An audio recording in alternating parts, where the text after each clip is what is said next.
था बनिया। एक बार वह व्यापार के लिए प्रदेश जाने लगा। जाते जाते अपनी बहू को बुलाकर उसने कहा, मैं प्रदेश जाऊं, तुम अच्छी तरह रहना, बच्चों को भी संभालना और अपनी सास का भी अपने बच्चों की तरह देखभाल करना। याद रखना, माँ से कोई काम मत करवाना। बहू ने बोला, ठीक है, मैं आपकी बात समझ गई, मैं वैसा ही करूंगी जैसा आपने बोला है। आप आराम से जाइए। बहू ने बात ध्यान में रखी। बनिया तो चला गया।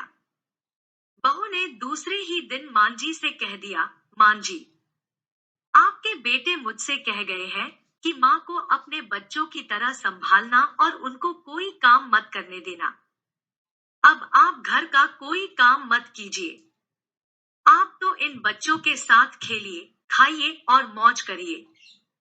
मांझी गहरे सोच में पड़ गई, फिर बोली, बहू ठीक है, अब मैं ऐसा ही करूंगी। कुछ दिनों के बाद बहू ने अपनी बेटी के कान छिदवाए। उस समय बहू को अपने पति की यह बात याद आई कि माँ को बच्चों की तरह ही संभालना है, इसीलिए बहू ने मांझी के कान छिदवाने की बात सोची। उसने मांझी से कहा, मांझी चलिए, आपके कान छिदवाने हैं। सुनकर मांझी घबरा उठी। उन्होंने बहू से कहा, बहू मुझे अपने कान नहीं छिदवाने हैं। क्या अब अपने इस बुढ़ापे में मैं कान छिदवाऊं? बहू बोली, जी नहीं मांझी, आपको तो यह करना ही होगा। मैं नहीं चाहती कि आपका बेटा मुझे कुछ कहे, इसलिए आपको मैं अच्छी से देखभाल करूंगी। मेरी दोनों आंखें बराबर है, जैसी लड़की है वैसी ही आप भी है। मांझी मन ही मन समझ गई और सुनार के पास बैठकर उन्होंने अपने कान छिदवा लिए। सुनार ने कान छेड़े और कान में धागा भी डाला। बहू जिस तरह रोज रोज लड़की के कान में तेल लगाती थी, उसी तरह मांझी के कान में भी लगाती रही। थोड़े दिनों बाद बहू ने अपने बेटी के लिए बाली बनवाई तो उसे अपने पति की बात आई, फिर उसने मांझी के लिए भी बाली बनवाई और कहा, आइए, आपको यह बाली पहना दूं। मांझी ने कहा, बहू मुझको बाली क्यों पहना दी हो? मैं बुढ़ी हूं, मुझे इसकी जरूरत नहीं है। बाली तुम अपनी बेटी को पहनाओ, मुझको नहीं पहननी है। लेकिन बहू नहीं मानी। जबरदस्ती करके मांझी को बाली पहना ही दी।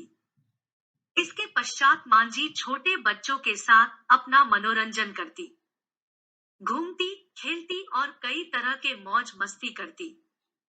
बहू ने एक बढ़िया दिन देखकर अपने बेटे को नाई से चोटी रखवा ली, फिर बहू को मांझी की याद आ गई। मांझी बच्चों के साथ खेल रही थी। उन्हें वहां से बुलवा लिया और कहा, मांझी आइए, नाई के सामने बैठिए।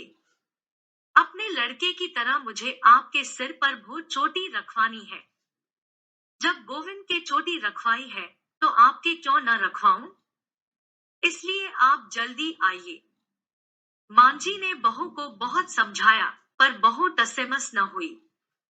आखिर मांझी नाई के सामने बैठी और उन्होंने अपने सिर पर चोटी रखवाई। बहू ने गोविंद को और मांझी को जो बोला वही किया उनके साथ। बाद में बहू रोज मांझी की चोटी में तेल डालती, चोटी गूंथती और सर पर ओढ़नी डालकर मांझी को बच्चों के साथ खेलने के लिए भेजती। जब खाने का समय होता, तो बहू उनको आवाज देकर बुलाती है। ऐसे ही रोज का हाल था। जब बेटा घर वापस आया तो सबसे पहले उसने बहू से माँ के बारे में पूछा कि माँ कैसी है, और कहा है मुझे उनसे आशीर्वाद लेना है। बहू ने बताया, मांझी तो बच्चों के साथ खेल रही है, यही कहीं होगी, आ जाएंगी। बेटे ने पूछा, क्या कहते हो? माँ गली में खेलने गई है। गली में तो बच्चे खेलते हैं, क्या बुद्धि माँ कहीं खेलने जाती है? बहू ने कहा, मैं तो माँ को खेलने भेजती हूँ। आपने कहा नहीं था कि माँ को बच्चों की तरह रखना। मैंने तो लड़की की तरह ही माँ के भी कान बिंदवाए हैं, और कानों में बालियां पहनाई है। जब लड़के की चोटी रखवाई, तो मैंने माँ की भी चोटी रखवा ली थी। जब मैं सबको खेलने भेजती हूँ तो माँ को क्यों न भेजूं? मुझको सबके साथ साथ एक सा व्यवहार करना चाहिए। पति समझ गया कि उसकी मूर्ख स्त्री की अकल का दिवाला निकल गया है। बाद में पति के कहने पर बहू ने माँ को पुकारा। मांझी गली में से खेलती खेलती आई और अपने बेटे को देखकर उसकी आंखों में आंसू छलछला आए। माँ की हालत देखकर बेटा भी दुखी हो उठा। बहू की मूर्खता के लिए बेटे ने माँ से माफी मांगी और बहू को बड़ी उल्टी सीधी सुनाई।